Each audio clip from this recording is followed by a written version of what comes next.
नमस्कार दोस्तों, इस वीडियो में जिस स्टॉक के बारे में हम बात करने वाले हैं उसका नाम है इंडियन ओवरसीज बैंक, जिसको हम IOB के नाम से जानते हैं। ये स्टॉक 69.20 के प्राइस पे ट्रेड कर रहा है एंड आज मार्केट में इसने 9.66% का अप मूव दिया है।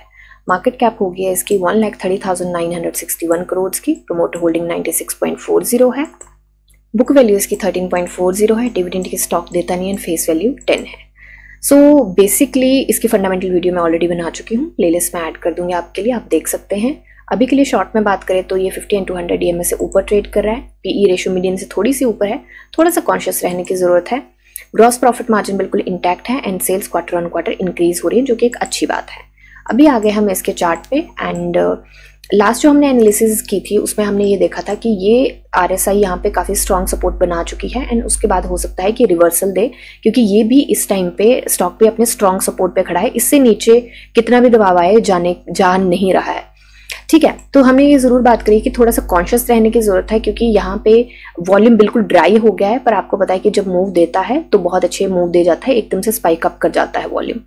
तो इसके यहाँ से एकदम से वॉल्यूम स्पाइक अप करने का कोई मुझे ऐसा सच बड़ा रीज़न इसका मिला नहीं, बट 2-3 न्यूज़ आई हैं कि एक हेड रिसर्चर हैं portfolio mart, I think portfolio mart securities है, उनके हेड रिसर्चर है अविनाश जी। उन्होंने भी बोला है कि 12 महीने तक अगर आप होल्ड करेंगे तो ये 9500 तक जा सकता है एंड रेस्ट इसका अभी काफ़ी प्रॉफिट बुकिंग देखी गई है एंड अभी इसका ऑफकोर्स यहाँ पे स्ट्रॉन्ग सपोर्ट है एंड ये ऊपर जाने के लिए, अभी रैली देने के लिए थोड़ा सा तैयार हो चुका है।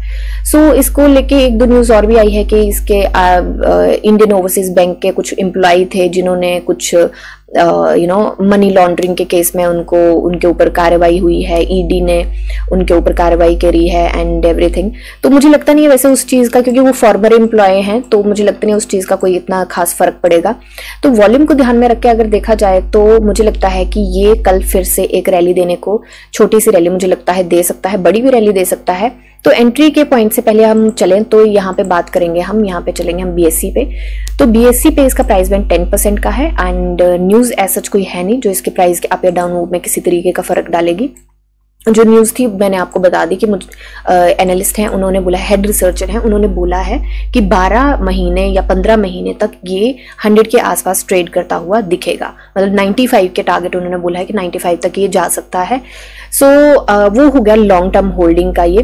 अब शॉर्ट टर्म की बात करें तो मुझे लगता है कि ये थोड़ा सा इस एरिया में हो सकता है कि यहीं पे कंसोलिडेट करे एंड इस रेजिस्टेंस को, इतनी कोई भारी रेजिस्टेंस नहीं है बट फिर भी ये थोड़ी सी रेजिस्टेंस बनती है। हो सकता है यहाँ पे थोड़ी सी मशक्कत करनी पड़े इसको, बट अगर जैसा आज वॉल्यूम आया और वैसा ही कल वॉल्यूम आए तो यहाँ से इसको तोड़ना कोई बड़ी बात नहीं है। 3.5% का ही मूव चाहिए एंड ये तोड़ सकता है। बात ये है, तोड़ना नहीं बड़ी बात ये है कि ऊपर सस्टेन करेगा ये कि नहीं करेगा। अगर ये ऊपर सस्टेन करता है तब तो बहुत अच्छी बात हो जाएगी। तो देखिए शॉर्ट टर्म की मैं यहाँ पे एंट्री जरूर बनाती, बट थोड़ा सा कॉन्शियस होकर भी चलती, क्योंकि ये जो रेजिस्टेंस है ऐसा ना हो कि यहाँ पे ये ट्रेड करे एंड ये भी जो रेजिस्टेंस है ना, ये काफी भारी भरकम रेजिस्टेंस है जहां से ये रिजेक्शन लेके आ जाया है। ये अपर सर्किट के आसपास पहुंच चुका था बट वहां पे सस्टेन नहीं कर पाया, बहुत छोटी सी रेजिस्टेंस से ही लेके आया है एंड यहाँ की रेजिस्टेंस ही लेके आया है और ये काफी तगड़ी रेजिस्टेंस है, यहाँ पे आप देख सकते हैं। तो ये भी एक चीज है कि जो ध्यान में रखने वाली कि हो सकता है इसी रेंज में करे, क्योंकि मैंने पहले भी एनालिसिस में बोला है कि रेजिस्टेंस एंड सपोर्ट की कभी कोई एक नंबर नहीं होता, एक रेंज होती है एंड हमारी रेंज से थोड़ा ऊपर हुआ है ये, क्योंकि हमें लगा था कि ये वाली जो यहाँ पे सपोर्ट बनाया ये रिजेक्शन लेगा, पर इसने ये जो रेजिस्टेंस थी इसकी रिजेक्शन ली है। तो ठीक है, मतलब हमारी रेंज से थोड़ा सा ऊपर इसने रिजेक्शन लिया। तो लॉन्ग टर्म की एंट्री का तो मैंने आपको बता दिया कि हाँ 1 साल का उन्होंने टारगेट दिया है कि 1 साल में ये 100 के आसपास ट्रेड करता हुआ दिखेगा, अविनाश जी ने बोला है। एंड अगर शॉर्ट टर्म की एंट्री की बात करें तो वो मैंने आपको बता दिया, थोड़ा सा कॉन्शियस होकर चलने की जरूरत है, बट मुझे लगता है कि ये मूव दे सकता है। सो बस ये मेरी एनालिसिस है, बाकी बाय सेल होल्ड की कोई रिकमेंडेशन नहीं है। आप अपनी एनालिसिस कीजिए, जानिए समझिए, पढ़िए और फिर इन्वेस्ट करिए। मिलते हैं नेक्स्ट वीडियो में, तब तक के लिए शुक्रिया एंड हैप्पी इन्वेस्टिंग।